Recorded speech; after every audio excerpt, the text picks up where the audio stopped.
عبادات میں بھی حدود سے تجاوز کرنا یہ دین میں ناپسندیدہ ہے۔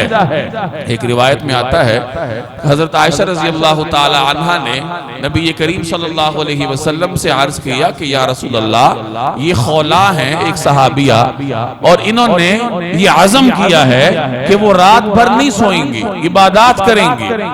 تو آپ صلی اللہ علیہ وسلم نے فرمایا لا تنام اللیل، کیا وہ رات کو نہیں سوئے گی؟ اسے کہو کہ رات کو سویا کرے اور عبادت اسی قدر کرے جس قدر اس کے اندر طاقت ہو اور وسعت ہو۔ اپنی طاقت اور وسعت سے آگے بڑھ کر عبادت کرنا اور اپنے جسم کو مشقت اور اذیت میں ڈالنا یہ ناپسندیدہ ہے۔ تو رسول اللہ صلی اللہ علیہ وسلم نے اس صحابیہ کے اس طرز عمل کو کہ وہ رات بھر سوئیں گی نہیں عبادت کریں گی، اس کو ناپسندیدہ قرار دی۔ ایک اور صحابی ہیں حضرت عقبہ بن عامر رضی اللہ تعالی عنہ، ان کی ہمشیرہ تھی، انہوں نے یہ نظر مانی کہ وہ پیدل جا کر بیت اللہ کا حج کریں گے۔ تو عقبہ بن عامر نے رسول اللہ صلی اللہ علیہ وسلم کے سامنے یہ معاملہ رکھا کہ یا رسول اللہ میری ہمشیرہ نے اس طرح نظر مانی ہے کہ وہ پیدل جا کر حج کریں گی۔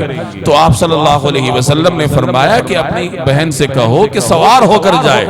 اللہ تعالیٰ کو تمہاری بہن کا اپنے آپ کو مشقت میں ڈالنے سے کوئی لینا دینا نہیں۔ اللہ مستغنی ہے اس بات سے کہ ایک بندہ اپنی طاقت سے بڑھ کر اپنے آپ کو مشقت میں ڈالے۔ کہ پیدل حج کرنا سواری ہونے کے باوجود وہ بھی ایک خاتون کے لیے ایک ایسا عمل ہے جس کا اس کا جسم تحمل نہیں رکھتا، اس کی برداشت سے باہر ہو جائے گا۔ ایک اور روایت میں آتا ہے کہ آپ صلی اللہ علیہ وسلم نے ایک مرتبہ ایک بوڑھے شخص کو دیکھا کہ وہ حج کے لیے جا رہا تھا اور اس کے دونوں بیٹوں نے اس کو دائیں بائیں پکڑ رکھا تھا اور وہ گویا کہ گھسٹتے ہوئے جا رہا تھا لیکن پیدل جا رہا تھا۔ تو آپ صلی اللہ علیہ وسلم نے ان کے دونوں بیٹوں سے معاملہ دریافت کیا تو وہ عرض کرنے لگے کہ یا رسول اللہ ہمارے اس والد نے نظر مانی تھی کہ یہ پیدل حج کرے گا۔ تو رسول اللہ صلی اللہ علیہ وسلم نے ان سے فرمایا کہ اپنے والد کو سوار کرو، یعنی یہ جو اپنے جسم کو اذیت میں ڈال رہے ہیں پیدل چل کر حج کرنے کے، تو ان کو سوار کرو۔ جب سواری مہیا ہے تو سوار ہو کر جاؤ۔ اللہ تعالیٰ نے جو چیز ہم پر لازم نہیں کی تو ہم از خود اس کو لازم اگر کریں گے تو یہ حدود سے تجاوز ہوگا۔ ایک اور روایت میں آتا ہے کہ آپ صلی اللہ علیہ وسلم ایک مرتبہ مسجد تشریف لائے تو ستونوں کے درمیان ایک رسی لٹک رہی تھی۔ تو رسول اللہ صلی اللہ علیہ وسلم نے دریافت کیا کہ یہ رسی کیسی ہے؟ تو لوگوں نے عرض کیا کہ یا رسول اللہ حضرت زینب رضی اللہ تعالی عنہ، ام المومنین حضرت زینب رضی اللہ تعالی عنہ نے یہ رسی لٹکا رکھی ہے، اور ان کا مقصد یہ تھا کہ جب نماز کے طول کی وجہ سے یا عبادت میں جب تھکاوٹ ہو جائے یا نیند کا غلبہ ہونے لگے تو اس رسی کا سہارا لے لے۔ تو آپ صلی اللہ علیہ وسلم نے وہ رسی اتارنے کا حکم دیا اور یہی نصیحت کی کہ عمل اسی قدر کرنا چاہیے جس قدر آدمی نشاط کے ساتھ کرے۔ جب آدمی پر غنودگی ہونے لگے یا سستی اور کاہلی آنے لگے تو پھر عمل کو چھوڑ کر انسان کو آرام کرنا چاہیے اگر وہ عمل نفلی ہو۔ چنانچہ ایک نصیحت فرمائی جناب رسول اللہ صلی اللہ علیہ وسلم نے کہ خذو من العمل ما تطیقون، کہ عمل وہ اختیار کرو جس کی تم وسعت رکھتے ہو، جس کی تم طاقت رکھتے ہو۔ فإن اللہ لا یمل حتی تملو، کیونکہ اللہ تبارک و تعالی اس وقت تک نہیں اکتاتا جب تک تم نہیں اکتاتے۔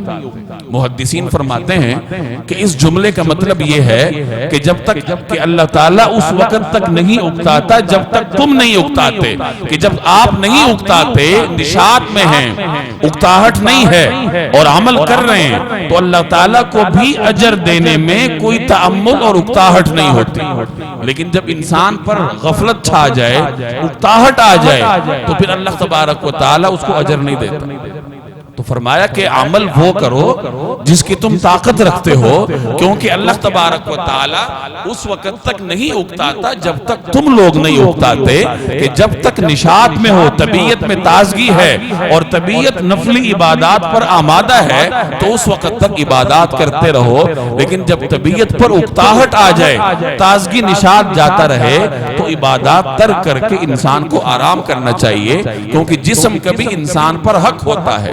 ان لجسدک علیک حقا وان لعینک علیک حقا وان لزوجک علیک حقا، کہ تمہارے جسم کا تمہارے اوپر حق ہے، تمہاری بیوی کا تمہارے اوپر حق ہے، تمہاری آنکھ کا تمہارے اوپر حق ہے۔